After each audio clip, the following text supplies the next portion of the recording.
welcome to Active Kreative Perspectives. I'm Valerie, your guide on this transformative journey where your unique prism of life unfolds in full spectrum.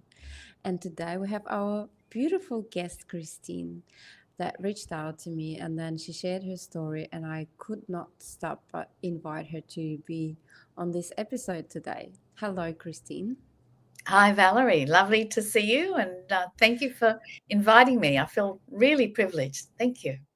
It's beautiful, to connect, and we have no connections in common, nothing that would connect us from, people that we know. So just to meet someone and find that beautiful conversation that guides us into the same direction and same mindset, it's very unique, and I appreciate that, you've reached out. So can you just tell us, where are you currently in? Yeah, okay. So, look, I'm launching a tech startup, which has been incredibly challenging, especially as a non-tech founder. And it's called Remember Press, and it's only just been finished. It's been a 5-year journey because I'm really fussy about the user experience, and I want it to be best fit for purpose. So, and And for are you me, based yeah. in Tasmania? Yes, yeah, I'm in Hobart, and that's a long story. And that's a story that's interesting to hear. So, how did this happen that you started this business? And if you don't mind me asking, how old are you? Oh, it's a pleasure. I don't hide my age at all. I'm 73 years young, Yes. and And you're yeah, starting a startup? yeah, starting at the startup. And look, I have faced shocking ageism, and always I've faced sexism all my life, because there's still this boys club and white male privilege that exists, which is really sad because but I think we're actually growing a new generation of young men who aren't nearly as sexist as their predecessors. And, I see it all the time in the parks, don't you? Where the husbands are helping with the babies, and sometimes they're out pushing Yes. the stroller on their own, just like women used to do. And it's like, Yes. yes, I love seeing that because, kids need two parents. They really do. And anyway, So, so and I'm in hope. what was your story? So, you are Australian and you grew up in Queensland, right? Yeah, yeah. Well, and I did. Look, I've had a really, really big life. As I keep telling everyone, it's never been why. For me, my question is why not, and that's how I roll. And yeah, so I started in Brisbane. My dad was a really highly intelligent man and a policeman. He was the first policeman in Queensland to have a degree. Spoke 6 languages. So I was brought up in this incredibly, I guess, almost esoteric household, and my mother was an artist, so which you would So your appreciate. dad was a Yeah. policeman, and and she was an artist, and Mm. you grew up in Queensland when it was like hip pre-hippies times, right? Oh, yeah, but I guess yes. I was born in 51, and like, yeah, I sort of was a hippie at one stage. I didn't do the drugs though. I couldn't stand that. I don't like anything that interferes with my brain waves. It's like, no, I'm Mm-hmm. sorry, never going to do that. To me, it's just silly. But anyway, yeah, and I did. I started ballet at 3. I was always extremely energetic and wanting to move, and so I ended up singing and dancing as a TV star as a kid at 11, and making more money than my father, which was hysterical. And yeah, and then I morphed into becoming a ballerina, and then I sort of morphed into becoming a professional actress. And then I eventually became a teacher and literacy specialist. And look, I love the kids. I love teaching, but I hated the system. I'll never forget, one of my lecturers at Teachers College said to me, "Oh, you're a free spirit, Christine." And he offered me a job lecturing at at the Teachers College or uni, as it is now, immediately on graduation. I couldn't believe it. I was so flattered. But he said to me, he said, because you won't last. He said, you're too much of a freeze. And he was so right. But I was idealistic. But I did. I So ended up what? So leaving. what guided you to go all these creative fields and moving along life? Did you stay in Queensland? Did you move out? Well, yeah, for a while I did. I started, so I left teaching and started my first restaurant at 25, and I had So how 10. did you end up from rest to go from ballet and then actress and then teacher to a restaurant? Look, I just did. I loved cooking, and I'd always worked in kitchens as a student, as a uni student, as you do. Most don't they? Like, it's a sort of a bit of a tradition in the Western world, I think, that when you're studying at uni, you have to make a living somehow. And yeah, and it's easy to walk into a job in a restaurant as a kitchen hand or whatever. And I loved it, and I loved cooking. I was a huge reader as well, always loved books, but I think that came from my dad.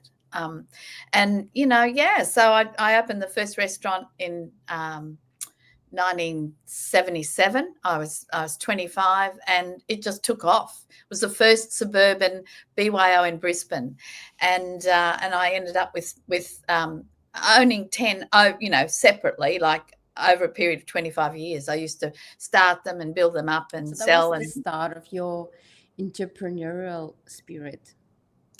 I don't know. I just felt like doing. I think, you know what it is? It's seeing a niche or seeing a need. And Mm-hmm. that's, when you see that need, and I think, well, I'm going to fill that. I'm going to fill that need. And that's how I rolled. And you have the courage to do that, Oh, to do the yeah, start. I never saw it as courage, so I just did it. I'm probably just a risk taker, really, Mm-hmm. ultimately, yeah, because I don't care about the risks. I care about the end result and the process, and that's what, it's why sort of I ended up doing Remember Press, because I ended up becoming a journalist. I went, in teaching, I was a literacy specialist and drama specialist, and I loved that. And so after all those years of restaurants, I ended up going back to teaching. And in Japan, I lived in Japan for 2 years. I've lived in Malaysia, and a lot of all over Queensland, and a lot of Mm-hmm. places in Melbourne and Perth, and now Tassie, and I just adore Tassie. I have to say, Mm. I think So it's what do you it's. think, traveling, through Asian countries and going around Australia, what do you think Tassie gives you now that Queensland wouldn't? Oh, look, Hobart in particular is uh, is just a wonderfly designed city, because it's Mm. built around this exquisitely huge, deep water river, the Derwent, which is just amazing. And the town, it's the geography, I think, really, because the town is built so each side of the river and each side of the bridge, there's so many places that have water views, which is Mm. so rare in a capital city, so rare. And we've got Salem. They've created this hub. Now, this is probably the main reason why I like it. Is very similar to the same idea in Japan. When you live in Japan, every city, like Tokyo has the Ginza. Every city has like its Ginza and its art and restaurant and bar area, right? And it's all Mm-hmm. together. So instead of like living in Melbourne, where you would go out to a restaurant and then you'd have to you get a taxi to go somewhere else, and then you get a taxi to go somewhere else, which is really painful. And I can't live there now. I just feel my life ticking away sitting in traffic. Mm-hmm. But in Hobart, everything, like, I live on the eastern shore. Everything's 10 Mm-hmm. minutes away. It's 10 minutes. And if you really want a great night out, just go to Salamanca, and you've got everything. You walk around. It's got a great atmosphere. It's safe. Yes. It's Yeah. It's on the water. I mean, you can't get better than that, really. Mm. So does it remind you of Japan in any way? Yeah, well, that's what I'm saying. Like it's the same sort of idea that they've got their restaurant and nightlife and bar hub in the one place. So you just need to get there, and just enjoy. And you can bar hop and restaurant hop and everything, and have a phenomenal long night out without having to get back into a damn taxi. It's fantastic. So do And you really, think this is something that you use as your guide around the life, to be hopping off different cities and trying different things, so you're not stuck in traffic, always moving? I guess so. And I loved living in Japan. I really did. Really interesting culture, massively different to us, and how they roll and how they think. But yeah, look, I do. And I've travelled heaps. When I had my restaurants, I used to close shop over Christmas, every Christmas for 6 weeks, and I would just get on a plane and go somewhere, all through Europe, whatever, Mm-hmm. Mediterranean, US. Look, I was in the Amazon when COVID hit. You know, Mm-hmm. I just Where in Amazon? in Manaus, and Mm. yeah, and for me, it's yeah, as I said, it's never why, it's why not, and I'd always wanted to see, because I love opera, I love theatre, of course, and there's this incredible opera house that they built, in the late 18 or early 1900s in Manaus. And it's famous, Pavarotti sung there, everybody, Dame Nellie Melba, everyone has sung there. And I always wanted to see this. And I had dear friends in Brazil, which is massive. I don't think people here realize just how big Brazil is. It's got 29 states, enormous country. But anyway, I met up with them, and we travelled, and we went to see. I went to Manaus in the middle of the Amazon, of course, expecting this, like a jungle town. No, it's this massive city like Sydney or Melbourne, with the 4-lane highways. So unexpected. And the opera house is there, and it's fabulous. And the day we'd organised to see it was when COVID hit and everything shut down. So all we got to see was the outside. So I'm going back, Valerie. I'm going back. That's right. So it sounds like your life was always a joyful traveling and exploring, experiencing, full of opportunistic ways of seeing life. Is it true? Oh yeah, yeah, absolutely. And it's not for everyone, and I get that. And but one of the reasons I started Remember Press is because I write now, and I help people write their books if they've got a business book idea or something, and they're So holding back. how did you come to that? Well, I was because I was a literacy specialist, and I've worked in publishing. My first big job was PR manager for Jacaranda Press, and then I've been headhunted by Oxford University Press. They published 3 of my literacy textbooks. I've self-published as well. I know the publishing industry, and it really is difficult, especially for self-publishing.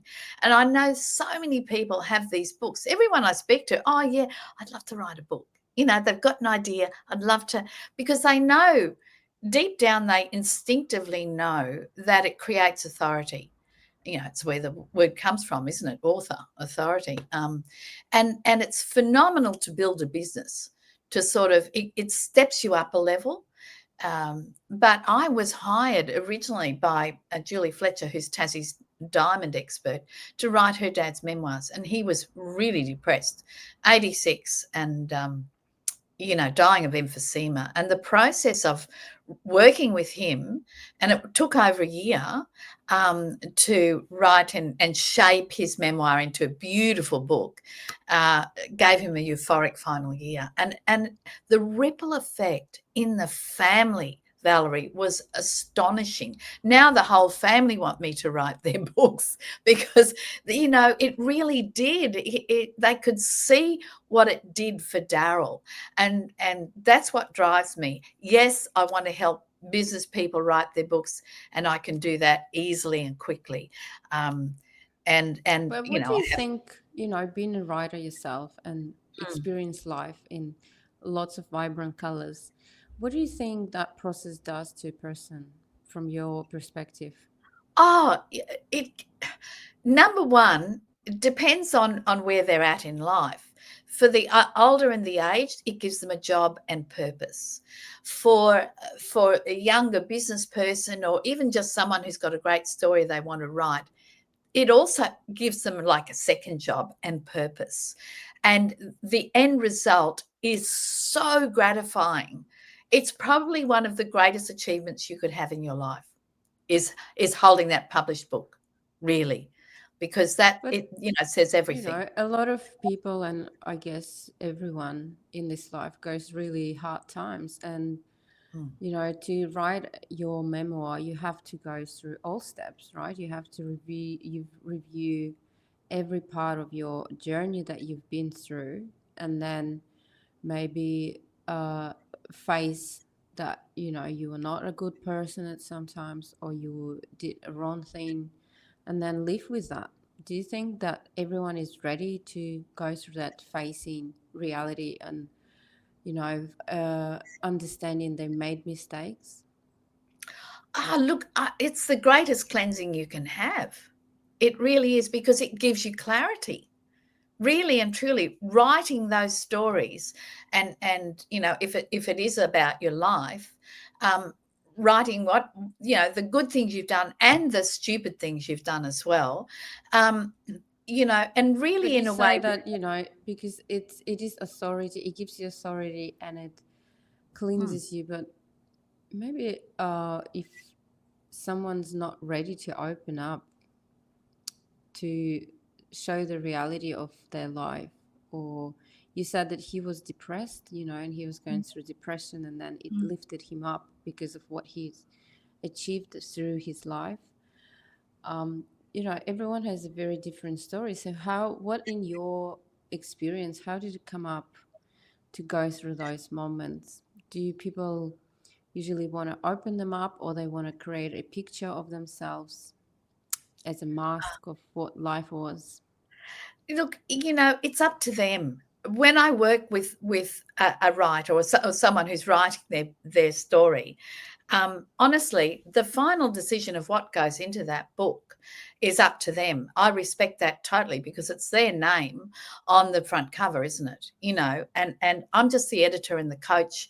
I tell everyone I'm the eagle and lighthouse, because the eagle can see the big picture but zero in on the detail, and the lighthouse shines the light and keeps you off the rocks. And that's what I do. But not everything has to go into the book. You know what I mean? Like, you And do can you keep. guide them on saying, Yeah. this is the part that you actually have to open up, because it explores what decision you made after, and who you became after? Mm. So how do you navigate it, Well, during like no, but person it's their opening it up to you? Yeah, but it's their decision. It really is. I tell them, write it. A lot of the time, if they've been through something quite traumatic, and many who write their books have, then I usually say, if you can, write it longhand, on paper, and expunge it, get it out there. And it is amazing, because I've been through shocking times. I mean, terrible, terrible times you wouldn't wish on anyone.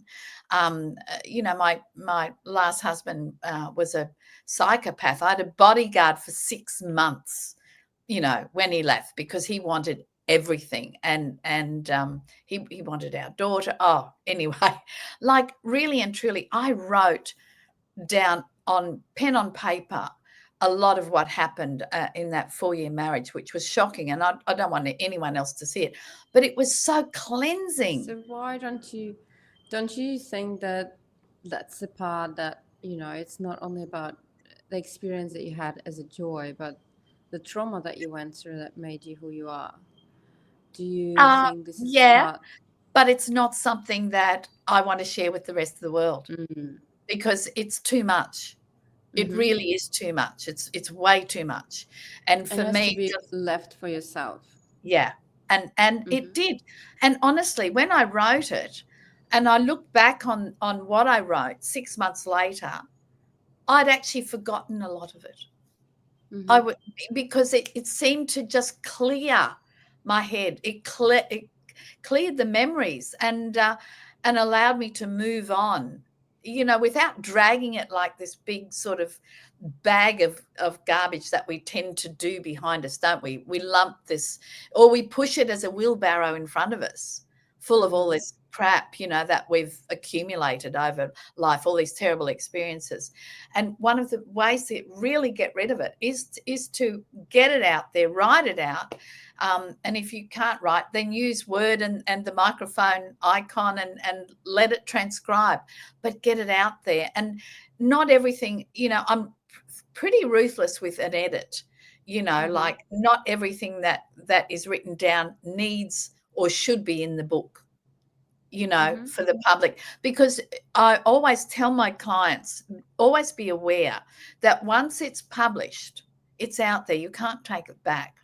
So if there's things that, and in fact, I had a client who just withdrew because, she couldn't cope. She'd had a really abusive Mm-hmm. marriage, and she dealt with it in a really, really odd way. And I was very concerned for her because I thought she's putting herself at risk, I think, of writing a lot of these experiences and insisting on publishing them. And I just said, look, I don't want to be a part of this. Yes, And and she ended you up know, from pulling the plug. Mm, yeah, from therapeutic way, if you look at that, it is obviously, as you said, very cleansing experience to get it mm. out, even if it's not published. And when Yeah. it's published, something is accomplished and accepted and acknowledged. But then some things can get you into recession and getting stuck in those memories, you know, and Mm. that's where you would see that a person is getting themselves buried in those memories rather than thriving. And you've been through therapy yourself. So, what's the Mm. difference between writing things out and talking through it with a therapist? Look, physically, I think it's just better and more cleansing. For some reason, it's used as a different part of the How was brain. it for you? That's what I'm saying. It was massively cleansing, and it really did. It sort of cleared the decks for me, and I just moved on, and then of course, do you know what happened? Something really good happened. There is karma because my ex-husband is in Thailand now and can't come back to Australia. So it's like So there's you karma. released it, yeah. You released Yeah, it all. I released it all. And I look, do you know Bruce Lipton? Have you Yes, of course. Yeah, Yes. yeah. Well, I'm a fan, and Mm-hmm. I see his research is just amazing. And I know it. I know it for a fact that Mm-hmm. um and one of my clients now, one of my writing clients, she's writing this book about her dead sister revisiting her, you know? Mm-hmm. Um Amazing. And she's one of these very straight down the line people who, spade's a spade, and very particular. And like this blew her away. And she suddenly said, oh my God, she said, I never would have thought this was able to happen, but it did. And, so her book is going to be incredible. It really is. It's, Yes. yeah, yeah, And it's surviving interesting. sibling. Mm, I feel like human, we need to share stories because our life is all about stories, right? So mm, your purpose that you decided to start this business is to help people share their stories and put it in publishing and Mm. make a physical or online copy, which would be unattainable, even 50 years ago to do Oh, that yeah. now, you know. Oh, absolutely. But one of the things that I get them to focus on are the lessons that the Whipham factor, which is what's in it for me, Whipham factor for the reader. And really that's what I do is really push my clients to consider the reader all the time, because that's who they're writing it for, is their audience. I mean, um, it's and that's why so much of the dark stuff is left behind, Mm-hmm. because it's not necessary. You don't want the reader to plow through that either. You can have a little bit. Martin Stark, who we've just published his book, which is amazing, called Courage. Um, and he's been through a really, really hard time, physically and as a young boy, and as a gay man as well, but we made his book, which I led him to, like a playbook for courage. How Mm-hmm. do you create that courage in your life? So all the lessons and everything, so it's got real value, you know so, and not every book has to be like that, but even when you're writing a memoir, it's important to focus on the give back and the what the reader is getting out of it, really. Okay, I'll give you Yes. an example. The worst memoir I've ever read was by Barry Humphries, the famous actor, right, who used to dress in drag and all of that. Mm-hmm. I couldn't finish it, and it was really funny. And uh, you know, I went into a friend who's also a writer, and there's Barry's memoir, his book, his life story on the shelf, and I went, oh my God, you've got that too. And I told him, I said, this is the worst book ever. He said, I agree. I said, I couldn't finish it. He said, no, me either. Because it was terrible. It started with the complete, I was born, and so la la Mm-hmm. la, plowing through this childhood that no one cares about with Barry Humphries. We're not interested. We want to know about his big life and his the movie stars and the celebrities that he mixed with, and how he got onto the stage, how he got his chance to sort of shine, and why did he create Dame Edna? Where did that inspiration come from? No, none of that was in there. It was just, it was terrible. So yeah, so I So do. it is important, yes. So it is important to use it as a tool for your cleansing, but then adjusting it to the public and Yeah, knowing what the story to tell that yeah, you would be interested in as a book to read, right? Because yeah, in therapy, obviously everything is about confidentiality and want everyone to feel safe, to tell the stories, the private. But then we also have this beautiful process of witnessing when nobody's judging, nobody's giving their opinion or expressing anything. It's just about telling the story and people to witness the story with no colors on it, with no mm, understanding of it, just to witness as it is. It yeah. is I also a process where you are a person that goes through something by don't. telling someone it, witnessing that it was real, Mm. Yeah, and although that I their don't know. life matters. Yeah, for me, if I'm going to therapy, I want a therapist to help sort things out. That's why I'm there. I can just talk to myself endlessly for nothing. Mm-hmm. And I don't want to pay 160 or $200 an hour to someone to just sit there, recording something or listening to something that I could Yep. record on my phone. Which is why I left the last therapist I went to. Mm-hmm. I sat there for 40 minutes, told her everything, and then at the end of 40 minutes, she said, "Oh, time's up. Okay, we'll book another appointment." I said, "What is? That's the What's the end? purpose of Yeah, that what's the therapy? Yes. purpose?" So I was Mm-hmm. furious. I never went back. I just said, no, I'm not booking. I came Because here we have for friends for that, right?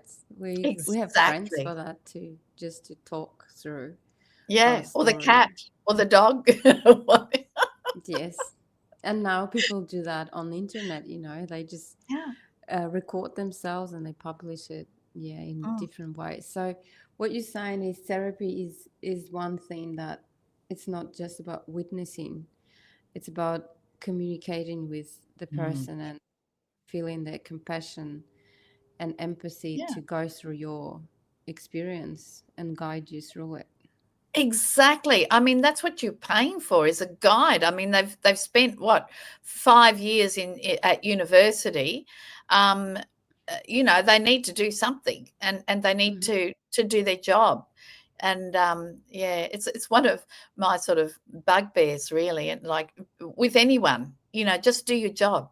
Do your job. Mm-hmm. And yeah, and I hope the feedback's been great. So I think I do that. I think I do my job when I help people write their books and shape them and edit them. And one of the things I do want to say is that most people really think that writing a book, you start at chapter one, Yeah. and you write it perfectly right to the end. And that's just nonsense. And I tell everybody, it's you shape your topics and ideas into buckets, which become chapters.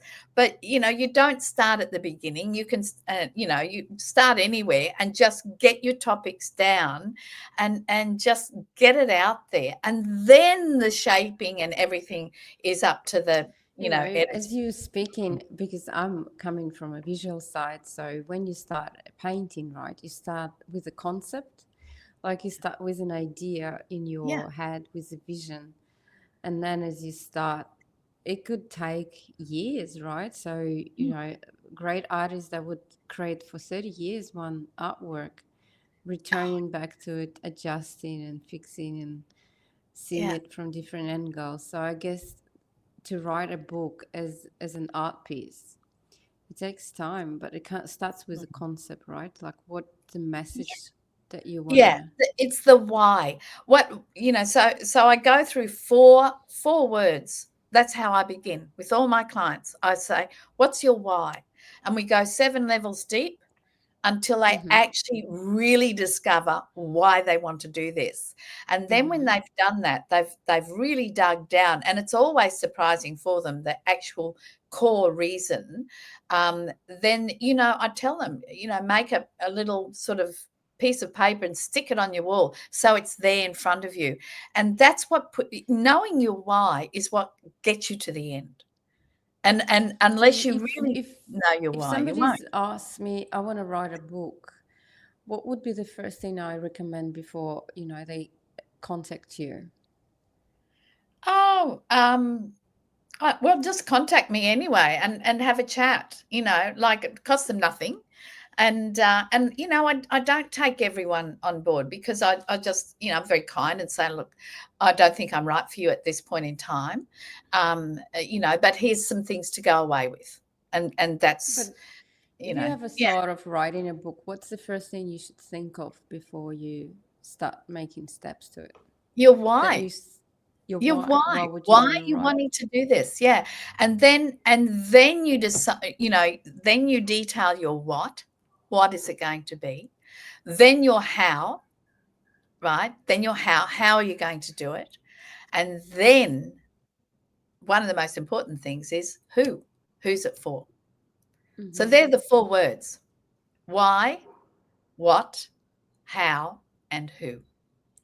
And when you Very and simple. that's where we start. Yeah. And it breaks it down, and then I break down we decide on their topics, we discuss the different areas of things they want to write about, they want to address.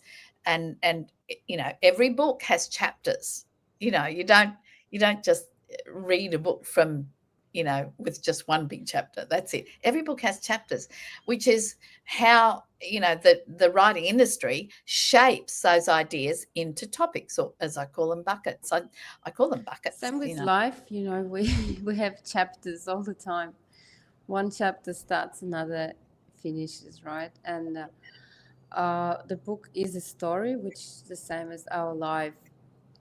And working with Ukrainian refugees, there's so many stories that needs to be told. That is there for people to know, that should never be left hidden.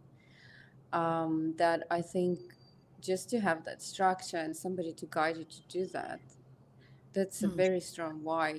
If something happens to you that you think the world should know and it Mhm. will teach a lesson, that's a very strong why. Oh, it's so important. It's so important. And that's why I keep saying to people, forget about imposter syndrome. Anyone can write a book with good help, really and Mm-hmm. truly. And that's my job. My job is to turn it into a really good, readable, useful book. And that's what Yes. I do. I'm not really that interested in writing my own stories, quite frankly. Mm-hmm. I'd like to help people. That's my jam. It's really my jam, That's and it's, and that's yeah. living through with those stories. You live it with them through Mm. what they want to share. Yes, it's a beautiful purpose, and I think that it's important, you have an opportunity to share it with a lot of people, and then those books will be part of our history, which is made Mm. by people. Mm. And I'm glad that, in this time of your life, you've decided to go ahead and start pushing everyone else to share their stories as well, and Well, sharing I your love what story. you do. I love the fact that you use art as a tool to Yes. express, and you say to them, you don't have to be an artist. And that's what I say to my clients. You don't have to be a You writer. don't have to Don't be a think you've got to writer. be a writer. That's it. You know, like everyone, we are our stories. And in That's one it. of You. my, because I've written and published a huge book writing coaching course, which is on the website. Um, and one of the things I talk about is we began with the caveman telling stories around the campfire to keep us safe. And Yeah. and like with my BA, my major was archaeology, so I rode a camel up to the pyramids because I was always fascinated by the hieroglyphs, and Yeah. that's how we know so much The about the story. Yeah. pharaohs. Yeah, and because they wrote their stories on the walls of the pyramids. So So what a there's legacy nothing is that? left. So there's nothing left behind us if we don't leave these stories. Exactly. Really. It's our footprint in concrete. Otherwise, we're just leaving a footprint in sand that gets washed away, and And that's really sad. most of the cultures that didn't have that uh, Mm, any hieroglyphy or any way of leaving the imprint of their mm. history, they're lost civilizations, so we Yeah, don't know about their existence at all. exactly, and it's Yes. really sad. Yeah, so, look, I love but the cave paintings told stories, Yes, where we could see that they but a hunted lot of bulls. civilization didn't have it. I know, So, I know, and and they actually, coming from archaeology, they left a lot in doing agriculture, mm, and they left like how they developed the seeds and the mm. different new plants they've Oh, established. yes. But we Yes, don't wouldn't know anything about their stories or why they did it. I know, and the people, and we haven't evolved that much anyway, have we? You know? That's right. So where do you think we are in at the moment with, current uh, innovative side of how the world is going into this digital world that we're entering? What's your perspective on this, of the getting into digitalized, innovative way of writing? Everything's digital now. Look, I think it's great. I really do. I love the fact that with AI, we can just talk and it can transcribe what we're saying. I love that. Sorry, but at the same time, nothing will replace our human experience. Nothing. It can't. and they can't think like a human brain. We don't even know how it works. Bruce Lipton's doing this fantastic study on it, and evolving the knowledge that we have of our brains and how they work.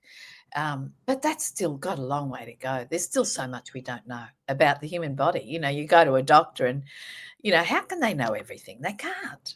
They can't. It's so complex. 30 trillion cells.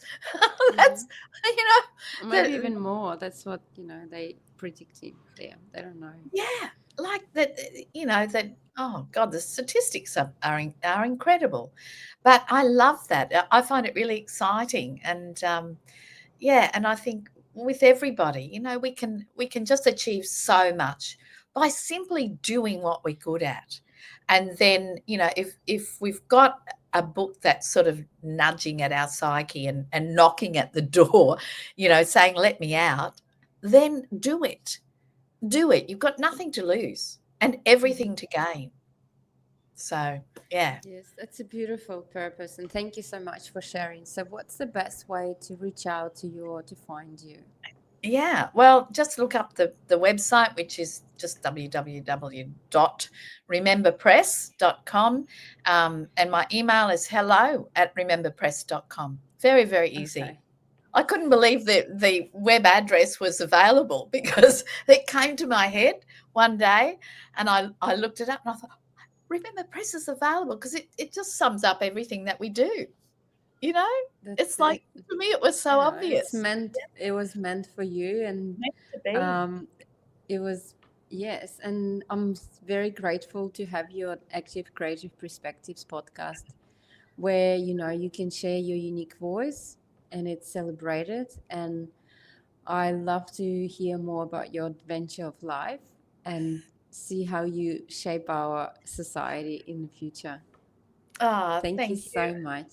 Oh, it's a pleasure, Valerie. It's a pleasure, and yeah, we'll do some work together, I'm sure, in aged care, which would be Yes, amazing, absolutely amazing. So, yeah, and like I hope all your listeners got something out of it. That's the main thing. definitely. Mm. Definitely.